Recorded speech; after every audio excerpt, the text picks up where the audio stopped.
ভারতের বিরুদ্ধে জবাব দিতে তৈরি পাকিস্তান। একদিকে পাকিস্তানের মন্ত্রী হানিফ আব্বাসি হুঁশিয়ারি দিলেন ভারতের বিরুদ্ধে ক্ষেপণাস্ত্র হামলার, আর অন্যদিকে পাকিস্তানের অভ্যন্তরে শুরু হয়ে গেল পাক সেনার বিদ্রোহ। গণহারে পদত্যাগ শুরু করলেন পাক সেনারা। পাকিস্তানের অবস্থা বর্তমানে বামুনের মতো।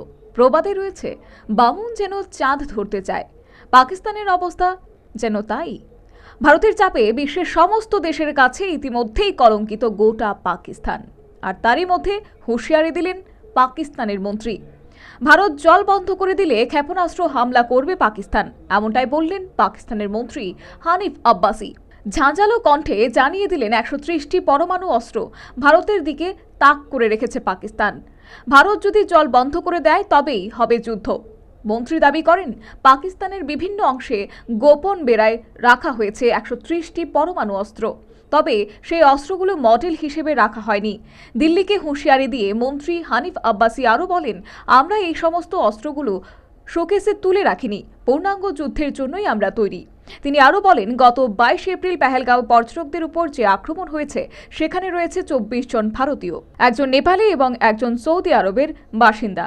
এই ঘটনার পর পাকিস্তানকে সরাসরি দায়ী করে একাধিক পদক্ষেপ গ্রহণ করেছে ভারত, যার কারণে সিন্ধু জলবন্টন চুক্তি স্থগিত রাখা হয়েছে। আর সেক্ষেত্রে সিন্ধুর জল বন্ধ হলে যুদ্ধ হবেই দু দেশের মধ্যে বলেও জানালেন পাকিস্তানের মন্ত্রী।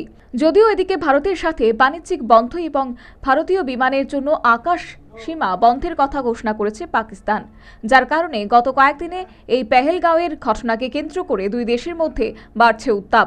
পাশাপাশি দুই দেশের মধ্যে আন্তর্জাতিক সম্পর্ক গোটা বিশ্বের কাছে তলানিতে গিয়ে ঠেকেছে। তবে পাকিস্তানের মন্ত্রীর এই চরম হুঁশিয়ারির মাঝে পাক সেনাদের বিদ্রোহ এবং সেনাপ্রধানদের গণহারে পদত্যাগ বলছে অন্য কথা। তথ্যবিজ্ঞ মহলের ধারণা, অর্থনৈতিক সংকটে নিমজ্জিত গোটা পাকিস্তান এখন গোটা বিশ্বে নিজেদের পরিচয় টিকিয়ে রাখতেই পাগলের প্রলাপ শুরু করেছে। Bureau report, news vanguard.